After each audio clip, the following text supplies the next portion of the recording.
High, কেমন আছো তোমরা সবাই? তো আরেকটি ব্লগে তোমাদের স্বাগত জানাচ্ছি। এটা ছিল নেক্সট দিন। তো আমরা বেরিয়ে পড়েছিলাম সকালবেলা একটু চা জল খাওয়ার খেতে। তো সেখানে আমরা একটু চা খেলাম, একটু ডিম টোস্ট খেলাম। তারপরে একটু বাজারের দিকে গেছিলাম আরও একটু টুকটাক কিছু কেনার জন্য। এখান থেকে একটু কাজু বাদাম, কাজু পাটালি, একটু কাজুর যে গোল গোল বলগুলো পাওয়া যাচ্ছিলো বক্সে আছে, ওগুলো একটু নিলাম। তারপরে টুকটাক টুকটাক ভাই বোনরা এটা ওটা দেখছিল, আমি ওদের সাথে একটু দেখলাম। তারপরে একটু আইসক্রিম খেলাম, অরুণ আইসক্রিম, এখন তো এটাই চলছে। আর সমুদ্রের ধারে গিয়ে একটুখানি জলে পা ভেজালাম, একটু লাফালাফি করলাম, কারণ আমি আজকে চলে আসব। আমার একটু কাজ পড়ে গেছে, তো আমি বললাম যে আমি আজকে বেরিয়ে যাব। আর আগের দিন আমি টিকিট কেটে রেখে দিয়েছিলাম, একটা বাসের টিকিট। তো আমার বাসের টাইম ছিল 12:40, আর আমি এই সমুদ্রের এখানে তখনও 11:30 বাজে, তাও আমি লাফাচ্ছি। এখনও ব্যাগ অগোছালো, গোছাইনি, কারণ আমার মধ্যে কনফিডেন্সটা আছে, কারণ আমি 5 মিনিটে রেডি হয়ে গিয়ে বেরোতে পারবো। তারপরে আর কি লাফালাফি ঝাপাঝাপি করলাম, ভালোই লাগছিল। রোদ, প্রচণ্ড রোদের তাপ ছিল, কিন্তু ওটা গায়ে অতটাও লাগছিল না। তারপর কিছুতে না আসতে ইচ্ছা করছিল, মনে হচ্ছিল আরেকটু থাকি, কিন্তু বারবার ঘড়ি দেখছিলাম যে টাইমটা কত হয় না হয়।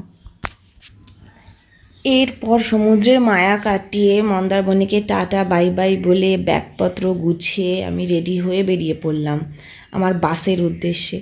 তো টোটো করে বাস স্ট্যান্ডে গেছিলাম। বাস স্ট্যান্ড বলতে ওখানে মসজিদের সামনে থেকে একটা বাস ছাড়ে, দিনে এই একটা বাসই ছাড়ে, ওই 12:30 নাগাদ। ঠিক ড্রাইভারের পেছনের সিটটায় আমি বুক করেছিলাম, 5 নম্বর সিট, জানলার ধার, বেশ ভালোই ছিল। দেখতে দেখতে আসছিলাম, সেই বাজার ঘাট হোটেলের সামনে ক্রস করলাম। এরপর আর কি বাস চলতে থাকলো কলকাতার উদ্দেশ্যে। আমিও বসে বসে দেখছিলাম। সত্যি বলতে না, একদম ঘুম আসছিল না, আমি সারা রাস্তায় জেগেছিলাম। আর আমার পাশের সিটটা ফাঁকাই ছিল, ভালোই হয়েছিল অবশ্য। তো ঘড়িতে তখন 3:15, বাস তখন মেচেদা। এরপরে আস্তে আস্তে কোলাঘাটের উদ্দেশ্যে বাস যাচ্ছিল। কোলাঘাটে বাস স্টপেজ দেবে এটুকু বলেছিল।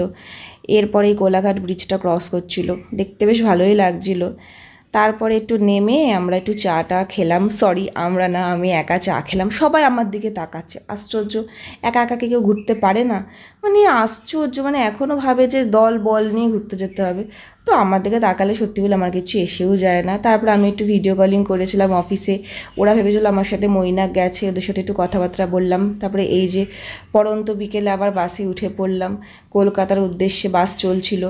যতই কলকাতার দিকে ঢুকছিল জ্যাম বেড়ে যাচ্ছিল, এই যে জ্যামে পড়ে গেলাম। এই জ্যামেই আমাদের 1 ঘন্টার কাছাকাছি চলে গেল।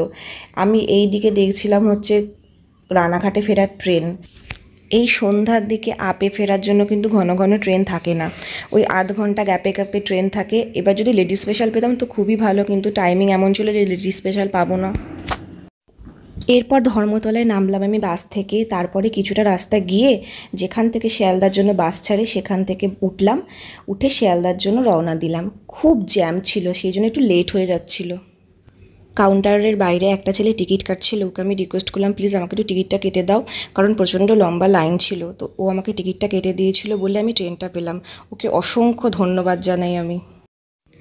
কারণ আমি বাস থেকে নেমেছি 6:45। তো ভাবতেই পারছো 6:45-এ নেমে টিকিট কেটে 1 নম্বর প্ল্যাটফর্মে আসা মানে আমি কতটা পরিমাণে দৌড়েছি। হ্যাঁ, আমি এসআইয়ের জন্য দৌড়াতাম, সেই প্র্যাকটিসটা যে এখনও কাজে দেবে সেটা বুঝতে পারিনি। এটাই বলে না যে জীবনে কখন কোন জিনিসটা তোমার কাজে লাগবে তুমি এটা বুঝতেও পারবে না। তারপরে এই যে রানাঘাটে নেমে পড়লাম, আর এনার্জি ছিল না, প্লাস ফোনে চার্জও ছিল না। তারপরে রিকশায় উঠে আমি বাড়ি চলে আসলাম।